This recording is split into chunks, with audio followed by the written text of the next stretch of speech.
अध्याय 56 बॉस को वश में करना। एस्टेला स्ट्रॉन्ग एक सेलिब्रिटी और प्रभावशाली व्यक्ति के रूप में प्रसिद्ध थी, एक वाणिज्यिक स्टार के रूप में मनोरंजन क्षेत्र में सक्रिय थी और सरकारी हलकों में अपनी सुंदरता और प्रभाव के लिए शीर्ष हस्तियों में से एक थी। हालांकि बहुत कम लोग जानते थे कि अंडरवर्ल्ड में उनका एक विशाल संगठन भी है। उनके पास सरकार को हेरफेर करने के लिए नेटवर्क और शक्ति है, जिससे वह अपनी इच्छानुसार नीतियों को लागू करने के लिए उन्हें मजबूर करने के लिए एक अत्यधिक मांग वाली संपत्ति बन गई है। इसके अलावा उनके उल्लेखनीय प्रभाव ने उन्हें शहर और देश के बड़े व्यापारियों के करीब बना दिया। एस्टेला अपने शक्तिशाली नेटवर्क और अपराधियों को न्याय से बचने में मदद करने की क्षमता के लिए शहर के धनी और प्रभावशाली लोगों के बीच प्रसिद्ध थीं। कई पुरुष उनकी आश्चर्यजनक सुंदरता की व्यापक रूप से प्रशंसा करते थे, जिससे विस्मय और प्रशंसा प्रेरित होती थी। कोई भी उनके सामने घुटने टेकने से कभी नहीं रोक सकता था।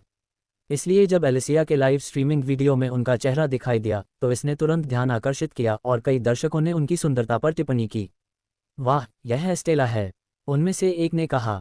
वह वहाँ क्या कर रही है? वह हमेशा की तरह बहुत खूबसूरत और आकर्षक लग रही है। मैं उससे पूरी तरह से प्रभावित हूँ। मेरे संदेह की पुष्टि हुई, दूसरे ने उत्तर दिया। ये सब बस किसी तरह की इंजीनियरिंग है या शायद वे कोई फिल्म शूट कर रहे हैं।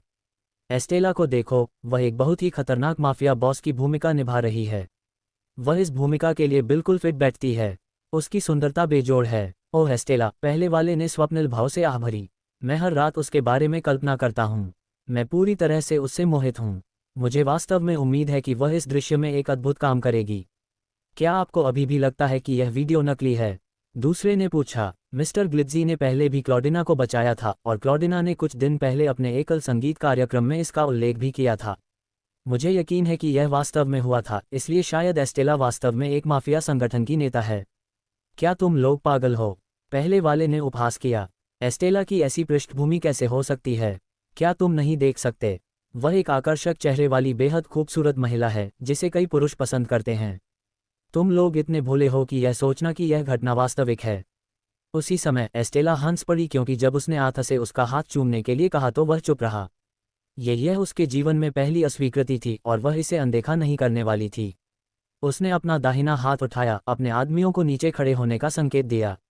बेशक, अगर उनके सम्मानित बॉस के साथ ऐसा व्यवहार किया जाता तो उनके अधीनस्थों में से कोई भी इसे स्वीकार नहीं करता। मुझे इस कृतघ्न आदमी से बात करने के लिए बस कुछ मिनट दीजिए, उसने दृढ़ता से कहा। उसकी आवाज़ ने तुरंत उसके पीछे खड़े दर्जनों लोगों को चुप रहने और उसकी बात मानने के लिए प्रेरित किया। क्या आप वाकई मुझसे दूर जा सकते हैं, मिस्टर ग्लिट्जी? एस्टेला ने धीरे से कहा। एलिसिया एक साथ आथा के करीब आ गई और उसकी दिशा में फुसफुसाया। वह एस्टेला है, एक सेलिब्रिटी। मुझे यकीन है कि आप उसे कभी नहीं जानते थे, ये देखते हुए कि आपने उस लड़की को कैसे जवाब दिया। लेकिन ऐसा लगता है कि उसकी एक सेलिब्रिटी से अलग एक और पहचान है जिसके बारे में बहुत से लोग नहीं जानते, उसने समझाया। आथा ने फिर एलिसिया के शब्दों पर सिर हिलाया। हाँ, मैंने उसका नाम कभी नहीं सुना है और मुझे उसकी परवाह भी नहीं है, उसने जोर देकर कहा। एस्टेला अपने सामने खड़े आदमी से नाराज थी। उसने उसके प्रति कोई सम्मान नहीं दिखाया और यहाँ तक कि उसकी उंगलियों पर चुंबन लेने की शिष्टता से भी इनकार कर दिया। उसे यकीन था कि उसकी खूबसूरती किसी भी आदमी को उसकी इच्छा के आगे झुकाने के लिए पर्याप्त होगी, लेकिन उसके सामने वाले आदमी ने उसे अस्वीकार करने की हिम्मत की। उसकी हिम्मत कैसे हुई? उसने गुस्से से सोचा। मुझे यकीन है कि आपने मेरे सामने इस तरह से व्यवहार करके एक बड़ी गलती की है, मिस्टर ग्लिट्जी, उसने संक्षेप में कहा। जब वह नाराज थी तब भी उसका सुंदर चेहरा आकर्षक लग रहा था। मुझे यकीन है कि यहाँ मुझे ही गुस्सा होना चाहिए, आथा ने दृढ़ता से घोषणा की। तुम लोग इस जगह पर आक्रमण करने आए थे और अब तुम मुझसे उम्मीद करते हो कि मैं तुम्हारे साथ विनम्र रहूं। क्या तुम वाकई हमारे बीच एक बड़ी दुश्मनी पैदा करना चाहते हो? नहीं, मुझे यकीन है कि हमारे बीच कोई बड़ी दुश्मनी नहीं होगी, एस्टेला ने आत्मविश्वास से उत्तर दिया। आखिरकार, मैं तुम्हें भी हराने के लिए यहाँ हूँ। एस्टेला की सुंदरता ने युद्ध में उसकी अपार शक्ति को झुठला दिया। उसके अधीन कोई भी उसका सामना नहीं कर पाया था, यहाँ तक कि ब्रेव भी नहीं। उस दुर्भाग्यपूर्ण दिन वह आथा को सीधे लड़ाई के लिए चुनौती देकर और उसके भालू के सिर का मुखौटा उतारकर उसे अपमानित करना चाहती थी। मैंने सुना है कि आप बहुत लड़ाकू हैं, मिस्टर ग्लिट्जी, उसने मुस्कराते हुए कहा। क्या आप मेरे खिलाफ अपनी हिम्मत आजमाना चाहेंगे? अगर मैं जीत जाती हूँ तो मैं आपको माफ़ करने पर विचार कर सकती हूँ। आथा ने सिर हिलाया और दृढ़ भाव से कहा, मैं आमतौर पर महिलाओं से नहीं लड़ता, लेकिन इस बार मैं अपवाद कर रहा हूँ। मैं ये सुनिश्चित करने की पूरी कोशिश करूंगा कि आपको फिर कभी मेरा सामना न करना पड़े।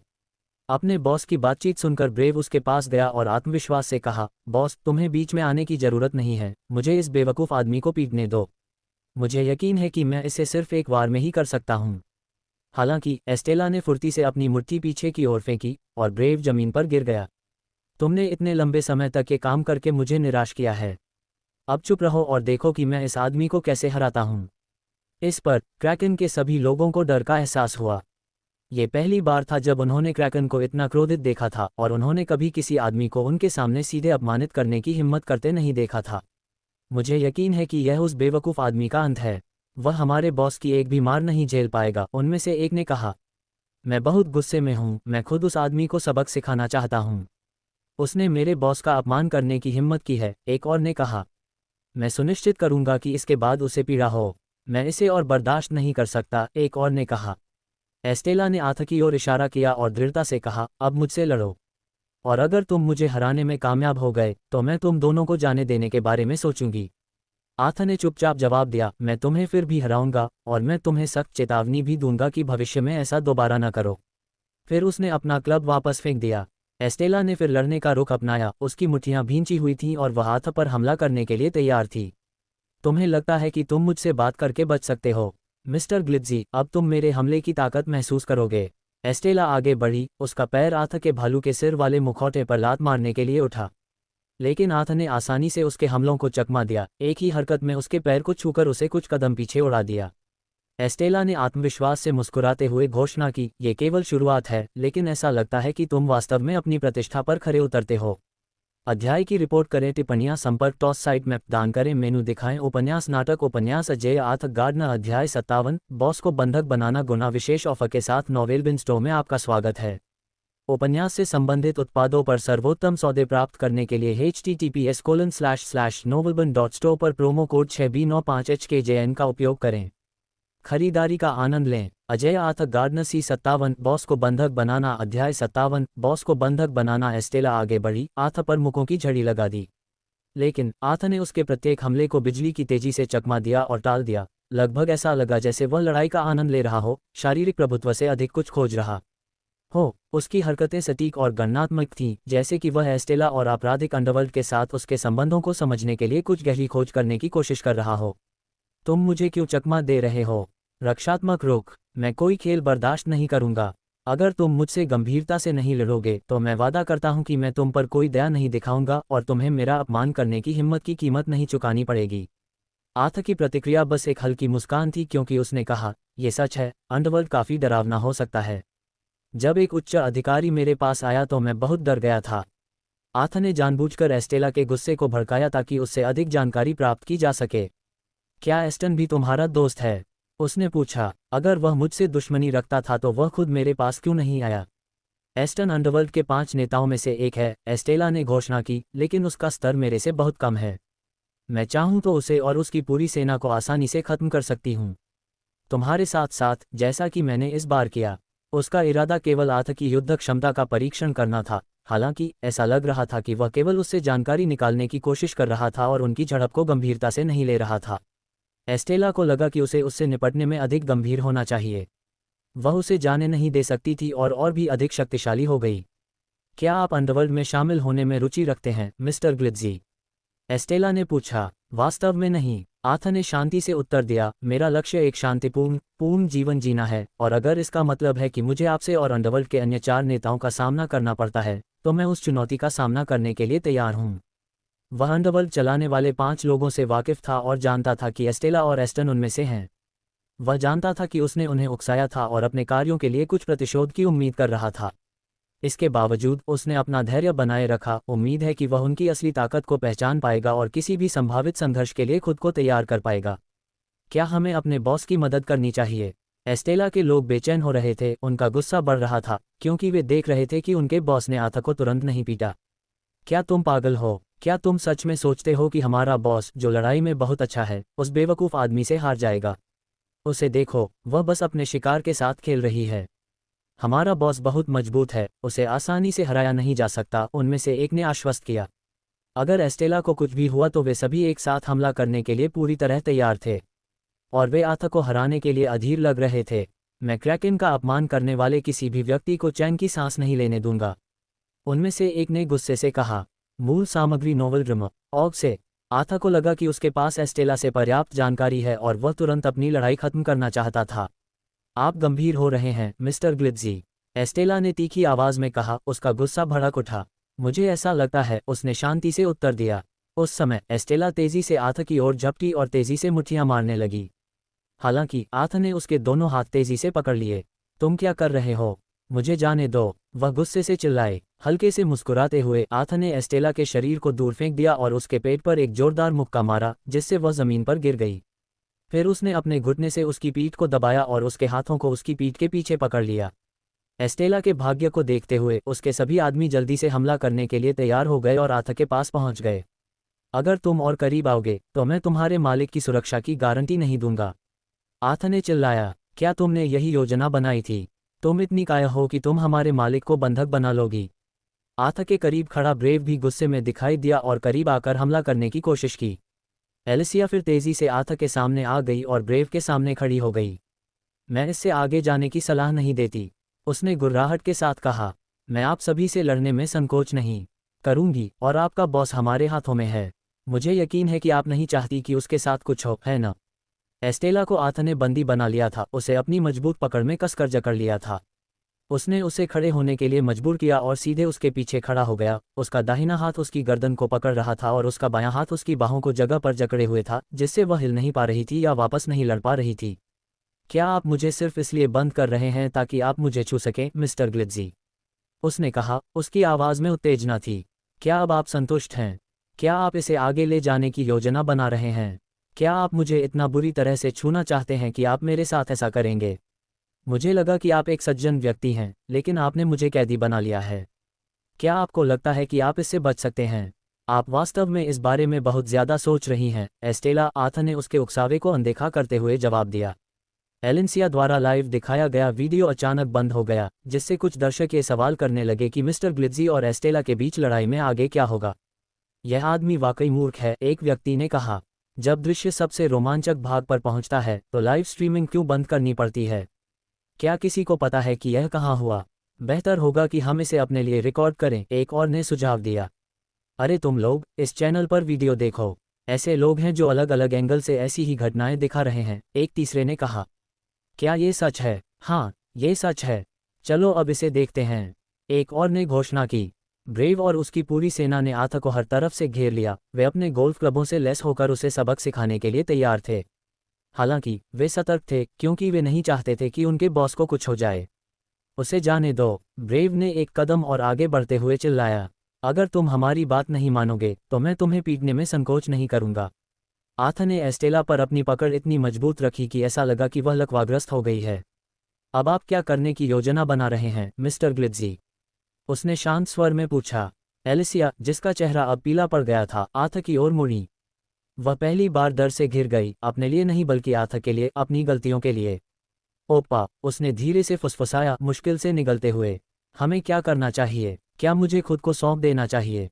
लेकिन ऐसा लगता है कि वे केवल तुम्हारे पीछे हैं। अप्रत्याशित रूप से आथा एलिसिया को देखकर मुस्कुराया, जिससे उसे उम्मीद की एक किरण मिली। चिंता मत करो एलिसिया, उसने उसे आश्वस्त किया। मैं उन्हें तुम्हें चोट नहीं पहुंचाने दूंगा। हम यहाँ से एक साथ सुरक्षित और स्वस्थ निकलेंगे।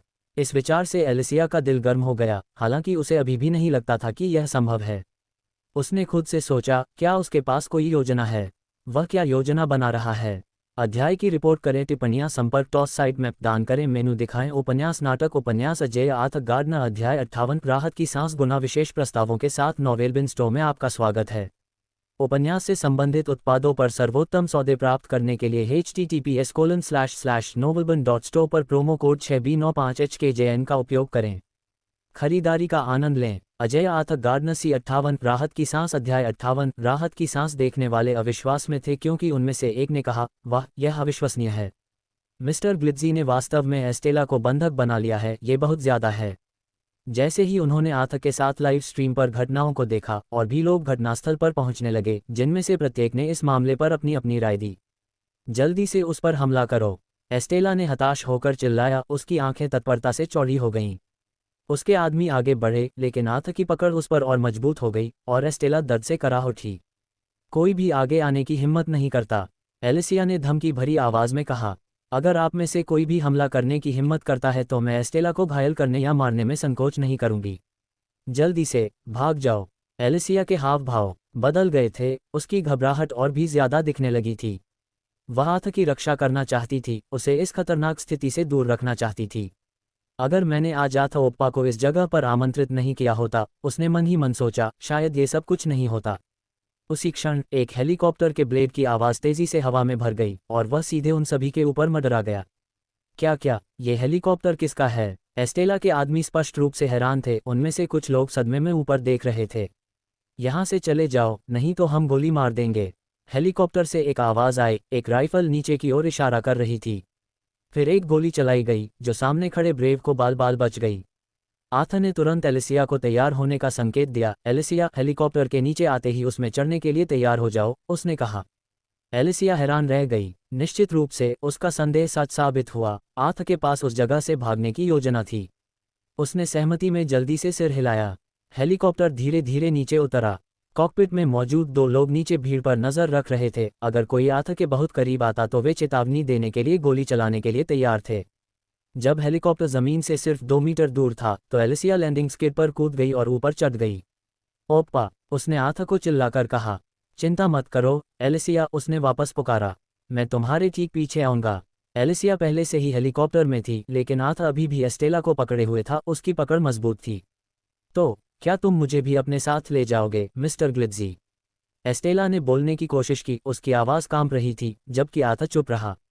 अंत में उसने दृढ़ता से कहा, उसका दाहिना हाथ उसकी गर्दन पर जोर से दबा रहा था, जिससे वह दर्द से कराह रही थी। मेरी बात सुनो, उसने उसके कान में कहा, उसका स्वर धमकी भरा था। अगर मैं तुम्हें एक बार फिर किसी ऐसे व्यक्ति के साथ शामिल होते हुए देखता हूं जिसकी मैं रक्षा करता हूं, तो मैं तुम्हें मारने में संकोच नहीं करूंगा। एस्टेला उसके शब्दों से कांप उठी, उसे डर का एहसास हुआ। आथ की धमकी सुनकर एस्टेला ने तुरंत खुद को चुप कर लिया। ये पहली बार था जब उसने किसी को धमकी देते हुए देखा था और इससे उसकी रीढ़ में डर के मारे सिहरन पैदा हो गई। क्या उसने आथ को चुनौती देकर गलत फैसला किया था? आथ ने फिर एस्टेला को तेजी से ब्रेव की ओर धकेला, जो तुरंत उड़ गया और जमीन पर गिर गया। आथ जल्दी से रवाना होने वाले हेलीकॉप्टर में चढ़ गया क्योंकि वह तेजी से हवा में ऊपर उठा। एस्टेला जमीन पर गिर गई, फिर झुंझलाहट में खड़ी हो गई और ब्रेव को धक्का देकर दूर कर दिया। तुम मूर्ख हो, वह चिल्लाए। फिर वह चली गई। हर बार जब वह उनके पास से गुजरती तो अपने आदमियों को धक्का देकर दूर कर देती। तुम में से इतने सारे लोग फिर भी उन जैसे 2 लोगों को नहीं पकड़ सकते। एस्टेला को शर्मिंदगी और गुस्सा महसूस हुआ, लेकिन वह डरने से भी नहीं बच पाए। वह व्यक्ति कोई भी नहीं है, उसने खुद से कहा। शायद ये बेहतर होगा कि मुझे अब उस आदमी से निपटना न पड़े जो मिस्टर ग्लिट्जी नाम से जाना जाता है, उसने अपने अंदर डर की एक सिहरन महसूस करते हुए कहा। इस बीच आथ, जो एलिसिया के साथ हेलीकॉप्टर में बैठा था, अब 2 बड़े प्रभावशाली आकार वाले पुरुषों के सामने बैठा था। बॉस, देर से आने के लिए हम क्षमा चाहते हैं, आदमी ने कहा। सब ठीक है, उसने शांति से उत्तर दिया, फिर अपनी नज़र एलिसिया पर घुमाई। क्या तुम ठीक हो, एलिसिया? आथ ने एलिसिया के चेहरे को देखा, जो अब पीला पड़ गया था और डर से विकृत हो गया था। ये पहली बार था जब उसने उसे इस तरह देखा था, उसके सामान्य रूप से साहसी व्यवहार के बावजूद। लेकिन उसे याद आया कि वह अभी भी एक साधारण युवा लड़की थी, और वह भी डरी हुई थी। एलिसिया ने फिर आथ को देखा, धीरे से सिर हिलाया और उसके चेहरे पर आंसू बहने लगे। आथ, ओप्पा, उसने उसे कसकर गले लगाते हुए सिसकते हुए कहा। आथ ने एलिसिया की पीठ थपथपाई, उसके छोटे शरीर की नाजुकता को महसूस करते हुए उसने उसे गले लगाया। सब ठीक है, हम सुरक्षित हैं। डरने की कोई बात नहीं है, उसने शांत स्वर में कहा, उसे आश्वस्त करने की कोशिश करते हुए। मुझे बहुत खेद है, अगर मैंने तुम्हें खाने पर आमंत्रित नहीं किया होता तो शायद ये सब कुछ नहीं होता। मुझे खेद है, मैं लापरवाह थी और उन्हें मेरी पहचान पता चल गई।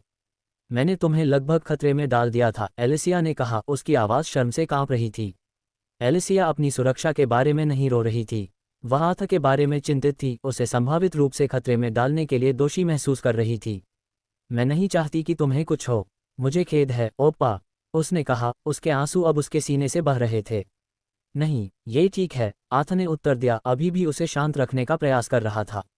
तुम्हें दोषी महसूस करने की आवश्यकता नहीं है। लेकिन एलिसिया ने अभी भी खुद को दोषी ठहराया।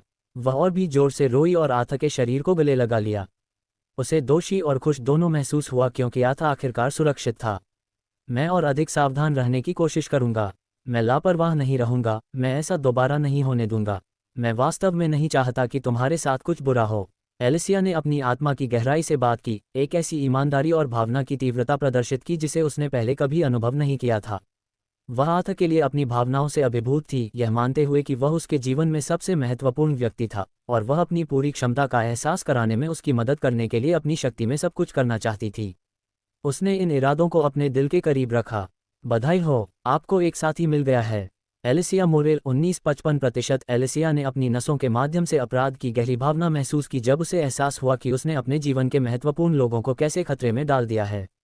ये तब था जब वह उस व्यक्ति के अपने लिए महत्व को समझने लगी और उसने सुधार करने और ऐसी चीज़ को फिर से होने से रोकने के लिए जो कुछ भी करना होगा वह करने की कसम खाए। एलिसिया ने होस्ट के लिए कुछ खास महसूस किया, कुछ ऐसा जिसे उसने पहले कभी अनुभव नहीं किया था, प्यार। सिस्टम टिप्पणी। बधाई हो, होस्ट। आपने इसे फिर से किया है, तुम्हारे हरम के पंख फैल गए हैं। अब अगर तुम 4 और महिलाओं को इकट्ठा कर लो तो तुम ड्रैगन देवता को जगा दोगे और वह तुम्हारी सारी इच्छाएं पूरी कर देगा। क्या आपको लगता है कि महिलाएं ड्रैगन बॉल हैं? आथा ने सिस्टम के मजाक के जवाब में हंसते हुए कहा, आपने एक कठिन काम किया है और अपने विश्वासों के लिए खड़े होने के लिए आगे बढ़ रहे हैं। आपका प्रोत्साहन एलिसिया को आश्वस्त रहने और पछतावे की भावनाओं के आगे न झुकने की शक्ति देता है। परिणामस्वरूप आपको 40 वीआईपी पॉइंट से पुरस्कृत किया जाएगा। आथा राहत के साथ मुस्कुराया क्योंकि दिन भर की उसकी समस्याएं आखिरकार हल हो गईं। उसने धीरे से एलिसिया की पीठ थपथपाई। ये सब ठीक है, उसने प्रशंसापूर्वक कहा, मेरी चिंता करने के लिए धन्यवाद। अध्याय की रिपोर्ट करें, टिप्पणियां, संपर्क, टॉस साइट मैप दान करें, मेनू दिखाएं, उपन्यास, नाटक, उपन्यास, अजय आथा गार्डनर। अध्याय 59, भ्रष्ट शासन को हराना। गुना विशेष ऑफर के साथ नोवेल बन स्टोर का स्वागत करें। उपन्यास से संबंधित उत्पादों पर सर्वोत्तम सौदे प्राप्त करने के लिए https://novelbun.store पर प्रोमो कोड 6B95HKJN का उपयोग करें। खरीदारी का आनंद लें। अजय आथा गार्डनर। C59, भ्रष्ट शासन को हराना। अध्याय 59, भ्रष्ट शासन को हराना। आथा ने अगली सुबह गोल्डन चैम्बर होटल में अपने आलीशान कमरे में अपनी आंखें खोलीं और दीवार पर लगी घड़ी पर नजर डाली। सुबह के 5 बज चुके थे। उसकी सुबह की दिनचर्या उसके लिए जानी पहचानी थी। वह एक स्फूर्तिदायक ठंडा स्नान करता, शहर की सड़कों पर तेज दौड़ लगाता और फिर अपना दिन शुरू करता। सर्वाधिकार कॉपीराइट नोवेल ड्रीम ऑग से संबंधित है। ठीक है, उसने शांति से कहा, अपने बिस्तर से उतरते हुए। उसने एक गिलास पानी लिया और उसे पी लिया, अपने सूखे गले पर ठंडे तरल का स्वाद लेते हुए। वसंत के आगमन के साथ सर्दियों की तुलना में बर्फ काफ़ी कम हो गई थी, जिससे आथा की सुबह की सैर सामान्य से कहीं ज़्यादा सुखद और आरामदायक हो गई थी। वह बिना कड़कड़ाती ठंड महसूस किए 1 घंटे तक दौड़ सकता था। आथा फिर अपने आलीशान बाथरूम में गया और एक ठंडा स्नान किया। पानी की 3 धाराएं उसे तरोताज़ा कर रही थीं। उसने पानी लिया और उसे पिया, गहरी सांस लेते हुए, अपनी कोशिकाओं को ऊर्जा से जीवंत होते हुए महसूस करते हुए। नए शरीर में अपग्रेड होने के बाद आथा को थकावट महसूस करना बहुत मुश्किल लगा, क्योंकि वह दिन भर की सभी गतिविधियों के बावजूद हमेशा ऊर्जावान महसूस करता था। अपनी बढ़ी हुई शारीरिक शक्ति के अलावा उसके उच्च मनोबल ने उसे बिना थके दिन भर कई कार्यों और विचारों को करने में सक्षम बनाया। फिर भी वह अभी भी रात में सोने और आराम करने की खुशी का अनुभव करने में सक्षम होने के लिए आभारी था, और अंततः उसने अपने नए शरीर के साथ तालमेल बिठाया और इसकी सराहना करना और इससे जुड़ाव महसूस करना शुरू कर दिया। क्रैकन और उसकी सेना के हमलों से बचने के बाद आथा फिर एलिसिया को गोल्डन चैम्बर में ले गया और उसे शानदार होटल में एक आलीशान मंजिल दी, जो एडना से 1 मंजिल नीचे थी। उसने लड़की की सुरक्षा सुनिश्चित करने के लिए ऐसा किया, यह मानते हुए कि यह फिलहाल सबसे अच्छा विकल्प था, क्योंकि आथा को खुद अंडरवर्ल्ड और उसके संभावित खतरों के बारे में अधिक जानने की जरूरत थी। अंडरवर्ल्ड का शहर पर बहुत अधिक अधिकार है और ऐसा प्रतीत होता है कि सरकार में भी उनकी मजबूत उपस्थिति है, आथा ने सोचा। जरूरत पड़ने पर अपना खुद का प्रभाव और सेना बनाने के लिए दृढ़ संकल्प। आथा अपना खुद का व्यवसाय स्थापित करने पर आमादा था। वह इन लोगों का सामना करने और यह सुनिश्चित करने के लिए दृढ़ था कि एस्टेला जैसे लोग सत्ता में न रहें और अपने निजी लाभ के लिए उनके अधिकार का फायदा न उठाएं। यह महसूस करते हुए कि यह कोई छोटी उपलब्धि नहीं थी, आथा फिर भी इसे पूरा करने के लिए दृढ़ था। उसे विश्वास था कि वह समर्पण और दृढ़ता के साथ इसे पूरा कर सकता है। इसके अलावा उसे अपने भागीदारों एडना, क्लॉडिना और एलिसिया का समर्थन प्राप्त था और उसे यकीन था कि रास्ते में और भी मदद मिलेगी। आथा बाथरूम से बाहर आया, अपने खेल के कपड़े पहने हुए। जल्दी से वह वीआईपी लिफ्ट की सीढ़ियों से नीचे उतरा, फिर पीछे के दरवाजे से बाहर निकल गया, जो होटल लॉबी के प्रवेश द्वार पर आमतौर पर एकत्र लोगों की भीड़ से बचने के लिए उसका पसंदीदा निकास था। आथा शॉर्ट्स, स्नीकर्स और स्लीवलेस शर्ट में जॉगिंग कर रहा था। ऐसा लग रहा था कि उसे सुबह की ठंडी हवा से कोई परेशानी नहीं है। उसने अपने कानों में उसके भरोसेमंद ईयरफोन लगाए हुए थे, जिससे उसे अपनी आंतरिक शांति मिल सके और अपनी दैनिक योजना तैयार कर सके। हर सुबह आथ इमारतों और सड़क के कोनों के बीच छोटी गलियों से जॉगिंग करता था और वह अक्सर लोगों को सड़कों पर सोते हुए पाता था, जो अपनी मोटी जैकेट और कार्डबोर्ड बॉक्स से बमुश्किल सुरक्षित होते थे। गहरी सांस लेते और छोड़ते हुए आथ को अपनी अपार संपत्ति का एहसास हुआ और उसने महसूस किया कि वह इससे आसानी से किसी का जीवन बदल सकता है। हालांकि वह जानता था कि इन लोगों को पैसे देना सही समाधान नहीं होगा। उन लोगों को पैसे देना जो इसका उपयोग करना नहीं जानते हैं या यहाँ तक कि इसके मूल्य को भी नहीं समझते हैं, केवल एक नुकसान होगा, उसने सोचा। पैसे जल्दी खत्म हो जाएंगे और वे उन लोगों से खतरे में भी पड़ सकते हैं जो उनसे पैसे छीनना चाहते हैं। वह हाल ही में अपने पैसे का इस्तेमाल अपनी मर्जी से कर रहा था, लेकिन फिर भी उसने उन लोगों की मदद करना सुनिश्चित किया जिन्हें उसने पैसे दिए थे, उन्हें संसाधन और खुद के लिए बेहतर जीवन जीने की स्वायत्ता प्रदान की। यह मेरा काम नहीं है, उसने खुद से सोचा। लोगों के जीवन को बेहतर बनाना सरकार का काम है, लेकिन इस तरह की भ्रष्ट सरकार के साथ ऐसा नहीं लगता कि लोगों की स्थिति जल्द ही सुधरेगी। शीर्ष पर बैठे लोगों के लिए सामाजिक स्तर बनाए रखना महत्वपूर्ण था, क्योंकि इससे उन्हें अपनी स्थिति बनाए रखने और अपने नीचे के अधिक से अधिक लोगों को पीड़ित करने का मौका मिलता था। इससे उनकी शक्ति लंबे समय तक सुरक्षित रही। सड़कों पर रहने वाले बेसहारा लोगों से लेकर मध्यम वर्ग तक सभी वर्गों के लोगों से अपेक्षा की जाती थी कि वे निकट भविष्य में अपनी अपनी सामाजिक और आर्थिक स्थिति में बने रहें। ऐसा इसलिए था क्योंकि सत्ता और प्रभाव के पदों पर बैठे लोग धन कमाने और अपनी किस्मत बढ़ाने के लिए इन लोगों के संरक्षण पर निर्भर थे। शासक वर्ग निम्न वर्गों को कमजोर स्थिति में रखना चाहता था, जीवित रहने के संघर्ष में इतना व्यस्त कि वे प्रतिरोध के बारे में सोच भी नहीं सकते थे। जीवन का ये दमनकारी तरीका जारी रहा, जिससे निचले पायदान पर बैठे लोगों को कभी भी अपने पद में सुधार की कोई उम्मीद नहीं रही और शीर्ष पर बैठे लोगों को अपनी शक्ति का उपयोग करके और अधिक लाभ कमाने का अवसर मिला। आथ ने उस ठंडी सुबह में गहरी सांस ली और राहत भरी सांस छोड़ी। फिर शहर की ऊंची इमारतों के पीछे से सूरज झांकने लगा, जो दिन की गतिविधियों की शुरुआत का संकेत था।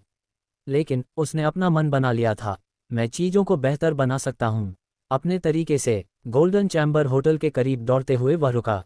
मैं अंडरवर्ल्ड को कमजोर करके या यहाँ तक कि उन्हें खत्म करके चीज़ों को बेहतर बना सकता हूँ, उसने जोरदार तरीके से घोषणा की। आथा होटल की ओर भागा और बिना समय बर्बाद किए वीआईपी लिफ्ट से अपने कमरे में पहुंचा, जो भव्य होटल की इमारत की सबसे ऊपरी मंजिल पर सबसे शानदार स्वीट था। मैं उन लोगों के लिए आतंक बन जाऊंगा जिन्होंने अपने फायदे के लिए अपने अधिकार का दुरुपयोग किया है, उसने मुस्कुराते हुए घोषणा की। जब लिफ्ट का दरवाजा खुला तो उसने देखा कि सुनहरे बालों वाली एक महिला वहां खड़ी थी, जिसने मुस्कुराकर अपना सिर झुकाकर अभिवादन किया। गुड मॉर्निंग बॉस, मैंने आपके लिए नाश्ता तैयार कर लिया है। क्या आप चाहेंगे कि मैं आज सुबह नाश्ते के लिए आपके साथ शामिल होऊं? एडना ने धीरे से कहा, उसकी मुस्कान कभी नहीं डगमगाई।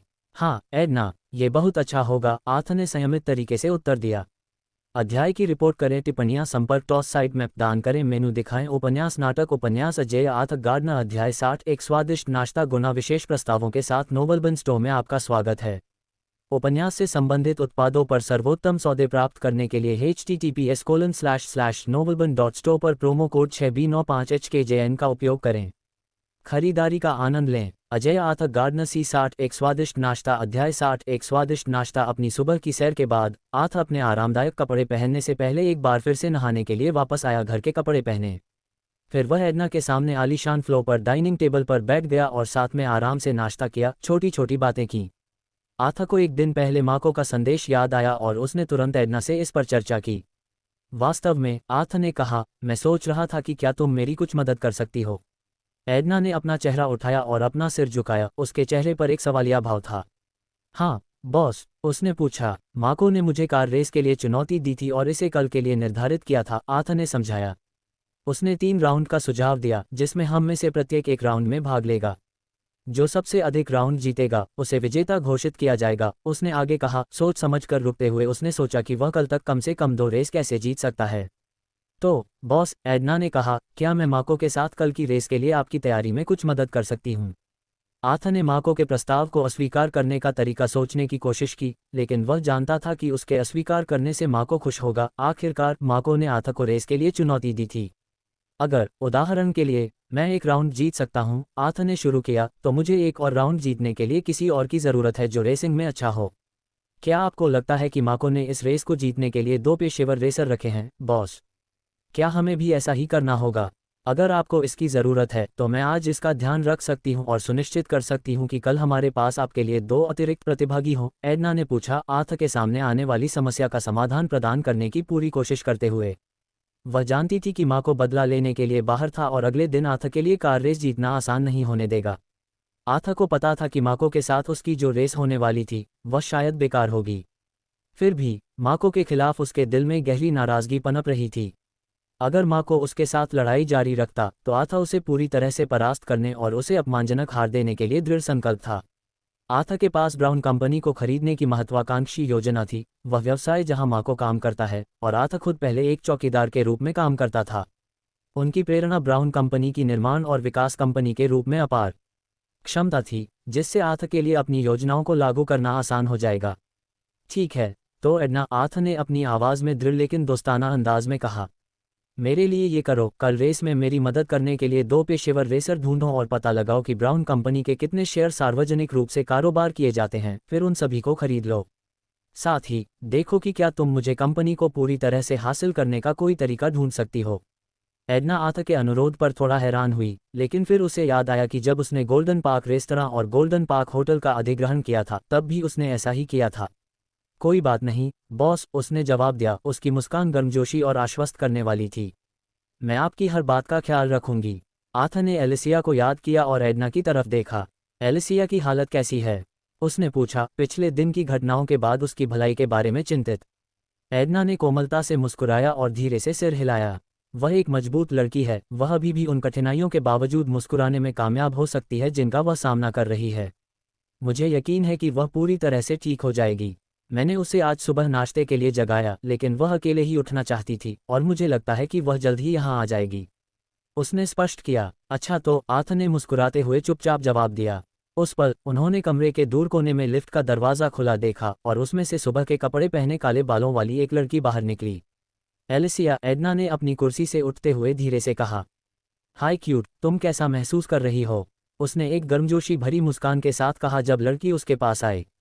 एलिसिया ने अपनी गति बढ़ा दी और एडना के पास पहुंचकर उसने उसे गले लगा लिया और अपना सिर गोरी के कंधे पर टिका दिया। एडना ने उसके कंधे को प्यार से थपथपाया और उसके बालों में हाथ फेरा। क्या आज सुबह तुम बेहतर महसूस कर रही हो? उसने प्यार से पूछा। एलिसिया ने सिर हिलाया, फिर गले लगाना छोड़ दिया और एडना के बगल वाली कुर्सी पर बैठ गई। फिर उसने आथा की तरफ देखा, उसके चेहरे पर अभी भी उसकी प्यारी मुस्कान मौजूद थी। हाय आथा ओप्पा, उसने उसका अभिवादन किया। आथा ने जो देखा उससे निराश होकर भौहें सिकुड़ी। तो तुम और एलिसिया कब इतने घुल मिल गए? उसने एडना से पूछा। एडना एक बेहद मिलनसार लड़की थी और वह लगभग हर किसी से तुरंत जुड़ जाती थी। फिर भी उसे ये देखकर आश्चर्य हुआ कि उसने और एलिसिया ने सिर्फ एक रात साथ बिताने के बाद इतना मजबूत रिश्ता बना लिया था। हालांकि वह पहले कभी एलिसिया से नहीं मिली थी, आथा को यकीन था कि वे दोनों एक दूसरे से घुल मिल गए हैं। फिर एडना अपनी कुर्सी पर बैठ गई और आथा को एक सौहार्दपूर्ण मुस्कान दी। एडना बेहद मिलनसार है, एलिसिया ने आथा के सवाल का जवाब दिया। मुझे इस बात से कोई आश्चर्य नहीं है कि आथा ओप्पा ने उसे आपकी निजी सहायक के रूप में क्यों नियुक्त किया। आपको उसके जैसी मिलनसार और मिलनसार महिला कहीं और नहीं मिलेगी, उसने हल्की हंसी के साथ जवाब दिया। और एलिसिया ने हल्के से हंसते हुए कहा, वह बहुत सुंदर और आकर्षक भी है। एडना मुस्कुराए और एलिसिया की पीठ थपथपाए। उससे मिलकर मुझे अपनी छोटी बहन की याद आ गई, उसने जवाब दिया। एलिसिया बहुत प्यारी लड़की है, मुझे भी वह पसंद है। इसके अलावा मुझे किसी ऐसे व्यक्ति का विशेष रूप से ख्याल रखना चाहिए जो उस बॉस के संरक्षण में हो जिसका मैं सबसे अधिक सम्मान करता हूं और प्यार करता हूं, ठीक है? उसने आंखों में चमक के साथ कहा। थोड़ी देर बात करने के बाद एलिसिया ने आथा द्वारा पेश की गई नई नौकरी के अवसर के बारे में बताया। मुझे पूरा भरोसा है कि मैं ये काम तुम्हें सौंप सकता हूँ, एलिसिया, आथा ने कहा। तुम्हारी क्या राय है? एलिसिया ने तुरंत सिर हिलाया। तैयार हो जाओ बॉस, मैं तुम्हारे लिए ये काम करने के लिए तैयार हूँ। तुम्हें मुझे पैसे देने की ज़रूरत नहीं है, मुझे कोई परेशानी नहीं है। इस होटल में रहने के लिए बस एक जगह मिल जाना ही मेरे लिए काफ़ी है, उसने कहा, फिर हंसी। एलिसिया की प्रतिक्रिया पर आथा मुस्कुराया। क्या तुम्हें पता है कि इस होटल में रहने का खर्चा काफ़ी ज़्यादा है, एलिसिया? मुझे लगता है कि यह तुम्हारे बाद मिलने वाले वेतन से ज़्यादा है, उसने टिप्पणी की। आथा ओप्पा, उसने आगे कहा, मुझे यह मत कहो कि तुम मुझे रहने के लिए एक जगह देकर मेरा शोषण करने की कोशिश कर रहे हो, जिसके लिए मुझे बहुत पैसा खर्च करना पड़ेगा। आथा ओप्पा, उन्होंने उस सुबह अपना नाश्ता जारी रखा और पहली बार आथा ने C0 पायराइट सर्वाधिकार कॉपीराइट 2024 नवंबर एल्ड्रम जैसा नाश्ता किया, कोई और नहीं। उसे 2 भरोसेमंद लोगों के साथ खुशी का एक जबरदस्त एहसास हुआ जो चुटकुले और हंसी साझा कर रहे थे। मुझे यकीन है कि अगर क्लॉडिना हमारे साथ शामिल हो सकती है तो इस तरह का नाश्ता और भी मज़ेदार होगा, है ना बॉस? एडना ने आथा से कहा, उसे एक दोस्ताना मुस्कान देते हुए। क्या क्लॉडिना, मैं उसकी बहुत बड़ी प्रशंसक हूँ, मैं चाहूंगी कि वह भी यहाँ आए, एलिसिया ने कहा, उसका चेहरा उत्साह से भर गया। आथा ने एडना और एलिसिया के शब्दों पर विनम्रतापूर्वक सिर हिलाया। हाँ, चलो इसे भविष्य में एक नियमित चीज़ बनाते हैं, उन्होंने कहा। अध्याय की रिपोर्ट करें, टिप्पणियाँ, संपर्क टॉस साइट में दान करें।